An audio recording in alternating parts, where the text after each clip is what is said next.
Welcome back on my YouTube channel at grade अभ्यास पुस्तिका कक्षा 6 विषय सामाजिक विज्ञान का अध्याय नंबर 2 जिसका नाम है आखेट खाद्य संग्रह से भोजन उत्पाद तक। ठीक है, तो ये पाठ आज हम पढ़ने वाले हैं और इसके सभी क्वेश्चन आंसर को हम सॉल्व करने वाले हैं। तो पहला प्रश्न हमारा क्या है, यहाँ पे देखो पहला प्रश्न है आखेटक खाद्य संग्राहक किसे कहा जाता था। ठीक है, आखेटक खाद्य संग्राहक किसे कहा। तो देखो आखेटक खाद्य संग्राहक पृथ्वी पर 20 लाख पूर्व 20 लाख वर्ष पहले, ठीक है, रहा करते थे। यानी कि जो 20 लाख वर्ष पहले जो मानव रहा करते थे उनको क्या बोलते थे, आखेटक खाद्य संग्राहक। खाद्य संग्राहक क्यों बोलते, वो हमेशा क्या है, भोजन की तलाश में घूमते रहते थे। ठीक है, भोजन का इंतजाम करने की विधि के आधार पर उन्हें इस नाम से पुकारा जाता था। सही है कि नहीं। तो आखेटक खाद्य संग्राहक क्या है, 20 लाख पहले पृथ्वी पर रहा करते थे और भोजन के इंतजाम करने की विधि के आधार पर उन्हें ये नाम दिया गया। क्या नाम दिया, आखेटक। आखेट मतलब होता है शिकार करने वाला, खाद्य संग्राहक मतलब होता है भोजन इकट्ठे करने वाला। ठीक है, तो मानव की पहचान इस रूप में होती थी। उसके बाद है हमारा सेकंड क्वेश्चन। सेकंड क्वेश्चन है हमारा, देखिए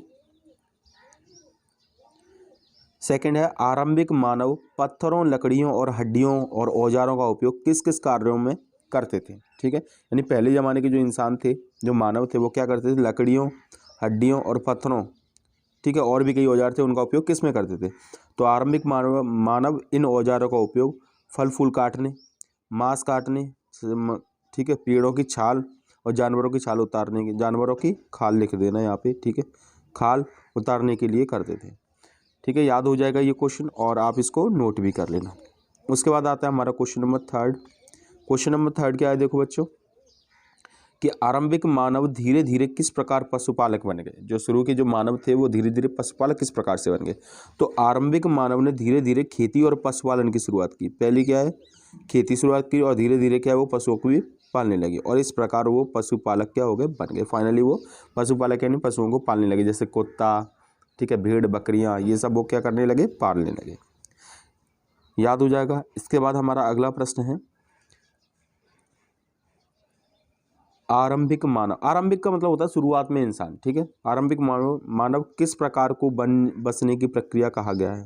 ठीक है, तो लोगों द्वारा पौधे उगाने और जानवरों की देखभाल करने को बसने की प्रक्रिया कहा गया है। ठीक है, उसके बाद आता है हमारा क्वेश्चन नंबर 5। क्वेश्चन नंबर 5 क्या है, देखो जहाँ औजार, बर्तन और इमारतों जैसी वस्तुओं का अवशेष पाए गए हैं उस स्थान को क्या कहा जाता है। क्या बोल रहे हैं, ऐसी जगह जहाँ पे औजार, बर्तन, इमारत जैसी कई वस्तुओं के अवशेष मिलते हैं उन स्थान को क्या कहा जाता है।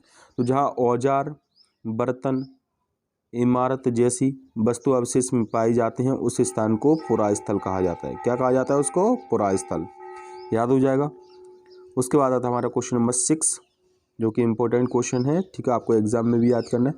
भीमबेटका मध्य प्रदेश के किस जिले में स्थित है, यह ऐतिहासिक दृष्टि से क्यों प्रसिद्ध है। देखो भीमबेटका मध्य प्रदेश में स्थित है। कहाँ पर स्थित है, मध्य प्रदेश के रायसेन जिले में स्थित है। समझ में आया। भीमबेटका कहाँ पर है, मध्य प्रदेश के रायसेन जिले में स्थित है। यह आदि मानव द्वारा बनाए गए शैल चित्रों और शैलाश्रयों के लिए प्रसिद्ध है। ठीक है, जो मानव ने पहले शैल चित्र बनाए थे, यानी पत्थरों पर जो चित्र बनाए थे, ठीक है, और पत्थरों पे जो घर बनाए थे उनके लिए क्या है, बहुत ज़्यादा फेमस है भीमबेटका। समझ में आ गया भीमबेटका कहाँ है, तो भीमबेटका मध्य प्रदेश के रायसेन जिले में है। और ये किस लिए फेमस है, तो यह शैल चित्र यानी कि पत्थरों पे जो आकृति बनाई गई हैं, मूर्तियाँ बनाई गई हैं उनके लिए, और पत्थरों से जो घर बनाए गए हैं उनके लिए ये बहुत ज़्यादा फेमस है। उसके बाद आता है हमारा क्वेश्चन नंबर 7। क्वेश्चन नंबर 7 क्या है, देखो आखेटक खाद्य संग्राहक समुदाय के लोग एक जगह से दूसरी जगह क्यों घूमते रहते थे। तो आखेटक खाद्य संग्राहक के जो लोग हैं वो एक जगह से दूसरी जगह क्यों घूमते रहते थे। तो आखेटक खाद्य संग्राहक समुदाय के लोग भोजन की तलाश और जानवरों के शिकार के लिए एक जगह से दूसरी जगह घूमते रहते। तो उनका काम ही यही था, शिकार करना, ठीक है, और भोजन इकट्ठा करना। तो इसके चक्कर में वो क्या है, एक जगह ख़त्म हो गया तो दूसरी जगह पहुँच जाते थे, वहाँ ख़त्म हुआ तो तीसरी जगह पहुँच जाते। तो इस तरीके से वो हमेशा एक जगह से दूसरी जगह घूमते रहते थे। ठीक है, तो याद हो जाएगा आपको किस लिए घूमते थे, तो भोजन इकट्ठा करने के लिए और शिकार करने के लिए। उसके बाद आता है हमारा क्वेश्चन नंबर 8। क्वेश्चन नंबर 8 क्या है, देखो कि नवपाषाण युग में मिट्टी के बर्तनों का उपयोग, ठीक है, किस प्रकार किया जाता था। तो नवपाषाण में मिट्टी के बर्तनों का उपयोग चीज़ों को रखने के लिए। पहले तो क्या है, इसमें वस्तुएं रखते थे, ठीक है, धीरे धीरे मिट्टी के बर्तनों में खाना भी बनाया जाने लगा। ठीक है। तो सिंपल लैंग्वेज में मैंने लिखा दिया, आप लोग को ये याद हो जाएगा। बच्चों इस चैनल को जरूर सब्सक्राइब कर लो, क्योंकि ये चैनल आपके लिए बहुत ज़्यादा हेल्पफुल होगा क्लास 6, 7, 8 किसी भी क्लास के लिए। तो अगर आप अपने दोस्तों को शेयर करना चाहते हो तो इसको ज़रूर शेयर कर दीजिए। उसके बाद है यहाँ पे क्वेश्चन नंबर 9। क्वेश्चन नंबर 9 है हमारा यहाँ पे, मेहरगढ़ के बारे में 8 से 10 वाक्यों को आपको विवरण करना है। ठीक है। मेहरगढ़ क्या है, तो देखो क्या है मेहरगढ़।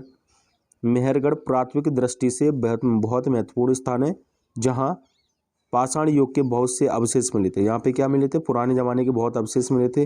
वर्तमान में ये कहाँ पर स्थित है, बलूचिस्तान यानी कि पाकिस्तान में ये अभी स्थित है। ठीक है। यह स्थान विश्व के उन स्थानों में से एक है जहाँ प्राचीनतम कृषि और पशुपालन से संबंधित साक्ष्य प्राप्त होते हैं।